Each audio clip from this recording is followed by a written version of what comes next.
সাপ্পাত কবিতরকে খাওয়াচ্ছে, তাও আবার জীবনে প্রথমবার। আসসালামু আলাইকুম।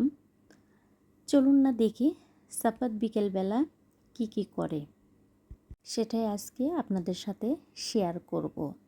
বিকেলবেলা সাপ্পাতকে নিয়ে নিচে নেমেছি, সাপ্পাত খেলবে। এর মধ্যেই পাশের বাড়ি থেকে এক মামি ডাকতেছে, মামি সাপ্পাতকে নিয়ে আমাদের বাসায় আসেন, ছাদে আমি কবিতরকে খাওয়াচ্ছি, সাপ্পাত দেখলে অনেক খুশি হবে। এ তো মামিরটাকে সাড়া দিলাম, মামির ছাদে চলে আসলাম সাপ্পাতকে নিয়ে। এসে দেখি মামি খাওয়াচ্ছে, মামিকে আর কবিতরকে খাওয়াতে দিবে না, সাপ্পাত একাই খাওয়াবে। এ তো মামির হাত থেকে কবিতরের খাবার নিয়ে সাপ্পাত খাওয়াচ্ছে, কবিতরকে খাবার দিচ্ছে। সাপ্পাত কবিতরকে একাই খাওয়াবে, মামিকে খাওয়াতে দিবে না। মামিও সেই সাপ্পাতকে প্রশ্রয় দিচ্ছে, আহ্লাদ দিচ্ছে। তো যাই হোক, মামি সাপ্পাতকে অনেক ভালোবাসে। মামির এই কবিতর আছে, মামির মুগরিও, দেশি মুগরি পালে, আবার দেশি হাঁসও পালে। এ তো মাঝে মাঝে এখান থেকে কবিতরের বাচ্চা নিয়ে যেয়ে রান্না করে খাই, আবার দেশি মুগরিও নিয়ে যাই, দেশি ডিম নিয়ে যাই, হাঁসের ডিম নিয়ে যাই। যাই হোক, সাপ্পাতও কবিতর সাথে লাপালাপি শুরু করে দিয়েছে। এই যে দেখুন না, এই পাশে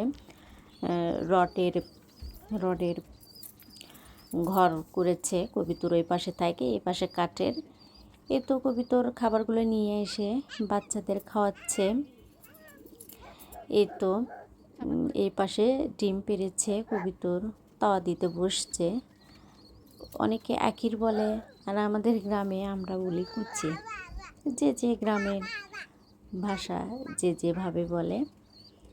তো যাই হোক, বিকেলবেলাটা ছাদে এসে বিশেষ করে সাপ্পাত অনেক এনজয় করেছে, আমারও ভালো লেগেছে। এরকম একটা পরিবেশ পাবো ভাবতেই পারিনি। তো যাই হোক, আপনাদের কেমন লেগেছে অবশ্যই কমেন্ট করে জানাবেন। এ তো এই পাশে মামি অনেকগুলো গাছ লাগিয়েছে, গাছে অনেক পেয়ারা ধরেছে।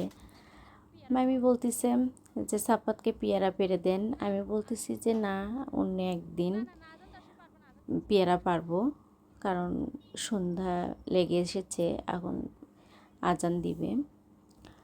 তো এই তো পেয়ারা মাশাআল্লাহ অনেক ধরেছে। সাপ্পাত বলতেছে, মাম এগুলো আম। আমি বলতেছি আম না বাবা, এগুলো পেয়ারা।